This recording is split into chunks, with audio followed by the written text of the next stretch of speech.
deadly medieval jobs. Like a low IQ fella who just ravaged a Viagra bottle, alchemy was simple, yet very hard. Simple in the fact that it had three main goals: turn metal into gold, discover a universal cure for all diseases, and achieve immortality. Simple on paper, but very hard in the reality that no one knew what they were doing. The vast majority of natural science at the time was still a mystery, and it was up to these alchemists to fill in the blanks. But on the path to reaching those improbable goals, many critical discoveries were made. Distillation allowed you to purify poopy brown water by boiling it and cooling the vapor to make less poopy brown water. Many plants could be mashed into festering wounds to make them feel less like you're about to die. And sprinkling some sulfur and charcoal over your non-suspicious pile of potassium nitrate could create something called black powder that may or may not be useful in some sort of gun-like device in the future. But every new discovery was a result of thousands of failures.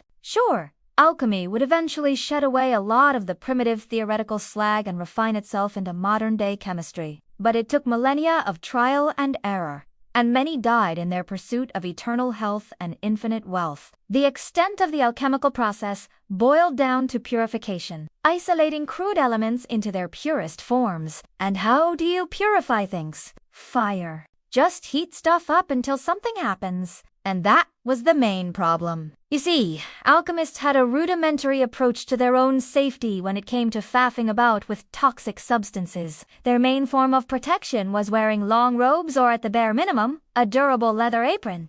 This would, at the very least, give +5 defense against any spontaneous splishes and splashes of any would-be lotions and potions. But if you've ever been chewed out by your chemistry professor, you know that's often the least of your worries. Now, getting a drop of salty water in your eye at school may seem trivial. But if that harmless sodium chloride-enriched dihydrogen monoxide were instead something more spicy, like, say, boiling hot mercury, and then things get a little bit more life-threatening. Alchemists didn't really use face or eye protection, outside of just squinting a little bit and hoping for the best. But when that plugged beaker of boiling broth decides it wants to overcome a pressure differential, you're going to wish that something was there between you and it. Now, if you were careful enough to uncork your cooking concoctions, you still had to deal with its byproducts. One of the most mysterious and thus often studied materials was liquid mercury. Since it looked like a metal yet flowed like a liquid, the element was often mistaken for the highly sought-after elixir of life itself, bringing many to an untimely end. But that didn't stop alchemists from trying to unlock its potential secrets. In any case, the last place that you would want to be burning toxic metals is somewhere cramped and poorly ventilated. Well, it's a good thing that many of the alchemical labs of medieval times were cramped and poorly ventilated, filled with lots of flammable books and papers to boot. So, when putting toxic elements to the flame, like mercury or arsenic, you're gonna form some nasty fumes. Historical texts allude to these dangers, stating that the vapors, quote, injured the spirit and body. Trying to unlock the phenomenal cosmic powers in your itty-bitty living space is going to mean trading breathable air for some that is deadly. The high concentration will almost certainly make your temporary life even more temporary. Your last feelings as you migrate to regions beyond will be that of you coughing up your burning lungs while your pounding brain feels like it's going to burst out of your skull. Fun stuff. But even if you manage to dodge death in the short term, he was going to win the long game. Memory loss, hallucinations, or even paralysis are all possible side effects from long-term mercury and arsenic exposure. Sometimes, though, the most dangerous beast is ourselves. Unless directly employed by a higher power, alchemists often practice their craft in secret, not only to protect any possible discoveries, but to avoid accusations. Many of the more feeble-minded people at the time mistook these scientific aspects of alchemy for witchcraft and sorcery, with all that conjuring of flames and whatnot. So, if the explosions, fires, or fumes didn't get you, Ned the nosy neighbor might. You can already see how this one's going to go. Listen, royalty has always been a world of extravagance and bragging rights. Get conquered and you can bet that all of your treats and treasures were on full display to boast to other royals. Look how big my shiny rod is. Oh, take a gander at me. Family jewels. Very nice. But not all wealth was silver and gold, as King Henry III of England would soon come to realize in 1235. Arriving on the front doorstep one morning was a gift. 3 gifts actually, as a present, in good faith, to maintain political relationships. Emperor Frederick II of the Holy Roman Empire dumped 3 adult lions on Henry's doorstep. King Henry absolutely adored the giant cats and set him up in a less than suitable habitat within the Tower of London, opening up the royal menagerie to royal guests as a royal flex. The menagerie eventually expanded with elephants, a polar bear, non-polar bears, and several monkeys all taking residence within the walls. Now, each and every one of these exotic animals required special care. So, in order to provide said care, specially trained animal experts were hired to do the job, right? No. It was, of course, cheap, uneducated, and expendable laborers that were the prime candidates. Poor unfortunate souls sent to clean, feed, and care for the beasts. And it was all easier said than done. No matter how friend-shaped wild animals may seem, they're still wild animals, and they will murder you at a moment's notice. Once you stepped into the literal lion's den, you were at their mercy, without extensive knowledge on how to meet their most basic needs. These animals were often feral and malnourished and thus a very real threat, especially when you're looking like a tasty treat. Habitats at the time, if you could even really call them that, were often poorly constructed and weren't any more complex than a simple cage. Some historical records allude to incidents of collapsing cages or animals managing to break free from their chains and ripping apart caretakers limb from limb. It wasn't uncommon to catch a claw from time to time or witness your buddy get converted into a PNG under an elephant tree trunk of a foot. If you did manage to survive the animals unscathed, you might not survive your employer. Like I said before, the animals were royal property, so failing to keep them healthy may as well be a slap in the face of the king himself. Any keepers responsible for a premature death of an animal were in for severe punishment. The lucky ones were simply fired. The less lucky ones were also fired. The profession of plague rat catcher is pretty self-explanatory. Bunch of plague-fested rats carrying plague-infested fleas running amok needed to be dealt with humanely, of course. Although rat catching or vermin extermination itself has been a profession for as long as rats have been around, they were especially in high demand during the time of the Black Plague. European cities like Paris or London were chock full of the little beasts. The spreading of the disease wasn't exactly well understood at the time, and instead of placing the blame on microscopic corn dogs, the usual go-to scapegoats were the devil, poisonous air, or the classic Jews. But some pattern-recognizing fellas realized that filthy rats usually carry filthy diseases. And it was true. Black rats, as they're known, very much did carry debilitating diseases. You got your leptospirosis to ruin your day. Muscles always aching, fever never breaking, your liver dies, stinging red eyes, and a rash that never goes away. You also had salmonella, which causes you to frequently force out fluids from front to back, but also makes you solid in your daily crosswords. When you don't want a mass infestation to evolve into a mass infection, rat catchers were hired to help minimize the spread as best they could. Rat catchers would hunt, trap, and kill the vermin, but in doing so, they put themselves at severe risk. The thing is, rats don't exactly like being caught, so they're going to go into a full-fledged survival panic, gnashing and gnawing at anything nearby, which would most likely be fingers, hands, an arm, or a face. The obvious problem with that is the contraction of the aforementioned diseases as well as the Black Plague itself. Of course, there were many other hazards. Remember them fleas I mentioned? Well, they would do a little immigration to a new host. Once you were infected, all of your own personal fleas and lice, since you're a dirt-poor medieval peasant, would then further spread diseases like wildfire. But bites and bugs weren't the only threat. Rat catchers often had to venture into enemy territory, squeezing through holes and swimming through cesspits to find rat nests to kill them at the source. Rummaging around in all that danky and stanky meant a lot of environmental exposure. Sustaining a simple scrape against a stone slab that is subsequently slathered in leads to a nasty, potentially life-threatening infection. Similar to the gong farmers, or night soil men from my previous worst jobs video, these rat catchers could also succumb to suffocating and sewer slob. Not only that, but the frequent use of arsenic-based rat poison could do a number in the lungs. The good news, though, is that all of the success of the medieval rat catchers helped severely limit the spread of the Black Plague, bringing the total death count to only tens of millions of people. You did your best, rat catchers.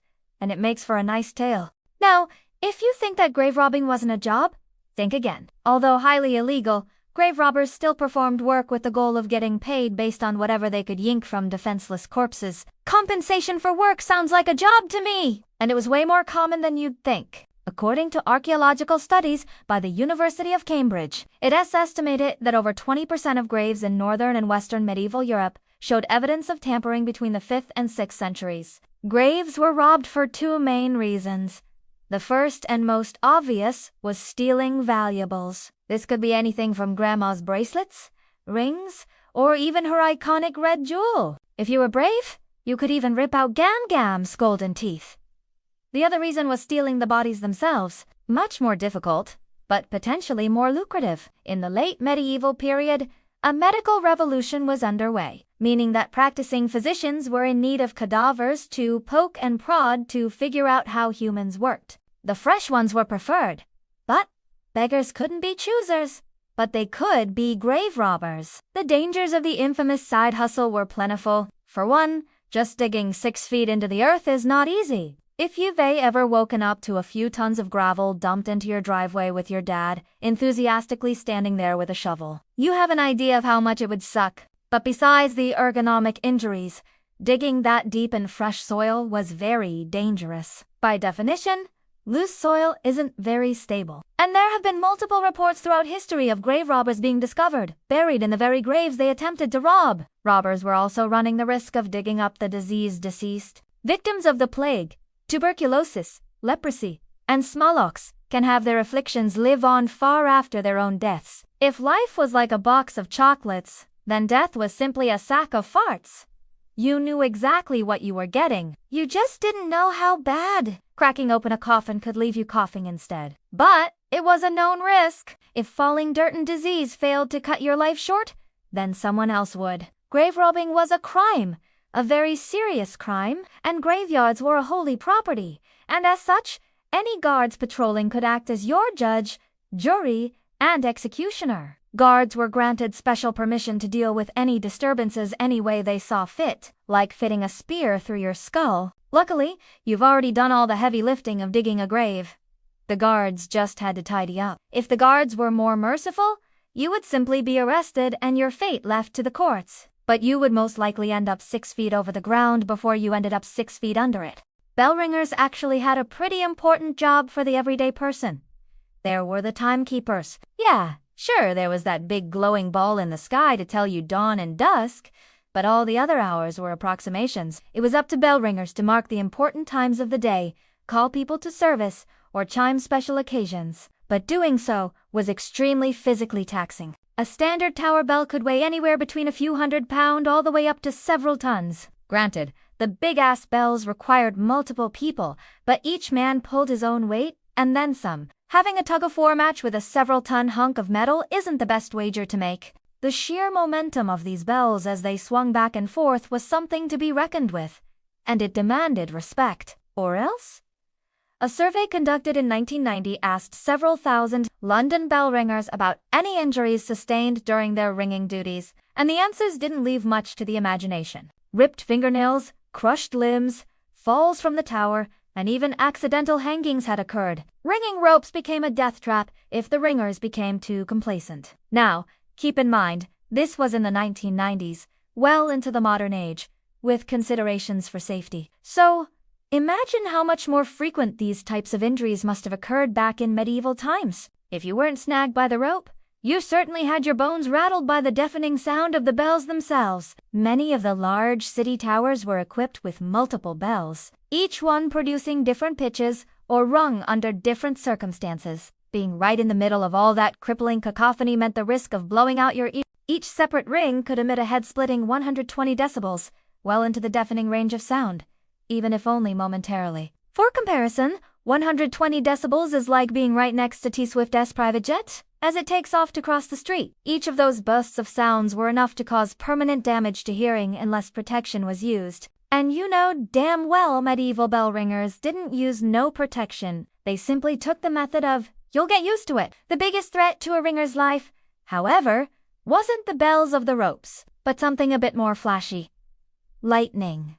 You see, Back in the God-fearing, superstitious times of old, thunderstorms were believed to be moments of divine rage. But don't worry, when God's mad, you can just soothe them with the sweet clang of tuned metal. Or at least, that was the belief. Many medieval fellas instructed the poor ring-a-dingers to bang their bells in an attempt to chase away thunderstorms. And wouldn't you know?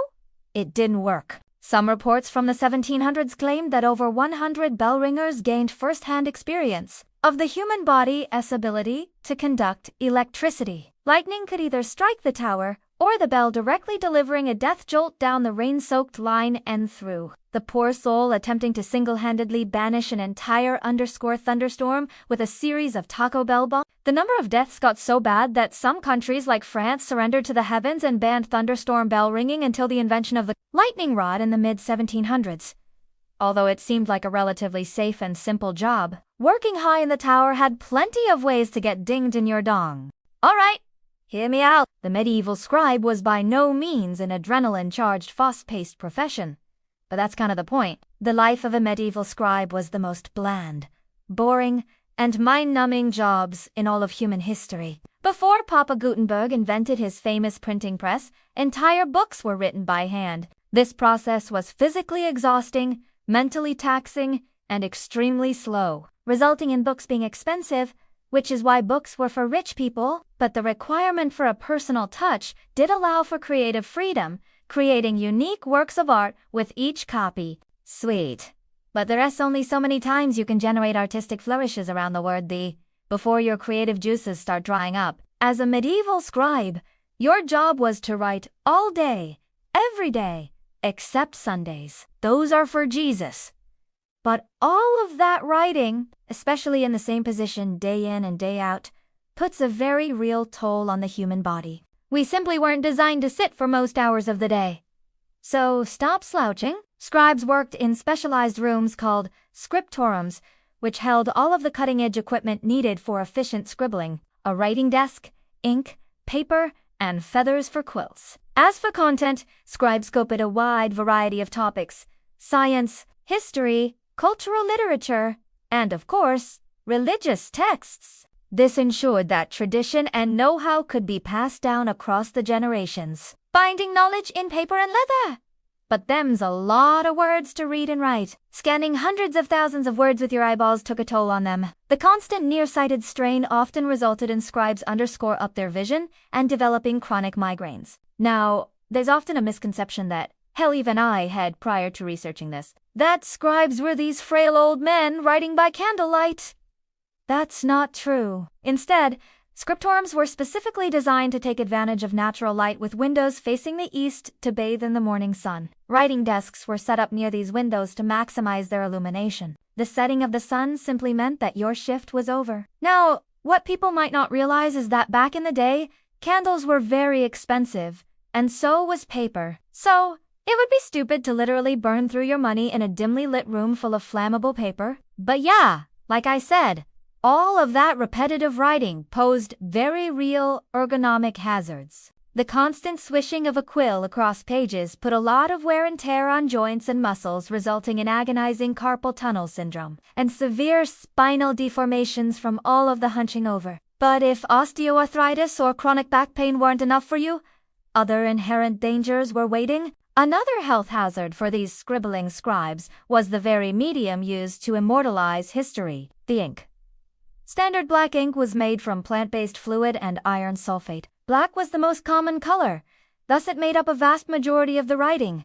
And luckily, it wasn't too terribly toxic. But all the fancier colors used to decorate or illuminate the pages certainly were. Vermilion red ink contained mercury. Vibrant yellows and greens used arsenic, and bright white ink used lead. Exposure or absorption through the skin was known to have caused chronic physical or mental symptoms like rashes, headaches, and memory loss. Which brings up one of the more dangerous aspects of the job. It was actually very common for scribes to leave little notes in their copies, alluding to them losing their Phrygian minds. A note at the end of an 8th century book says, "He who does not know how to write does not think that it is a labor. 3 fingers write, the whole body labors. Whoever has read this book, pray for me." Another scribe from the 11th century wrote a little note at the end of his writing endeavor.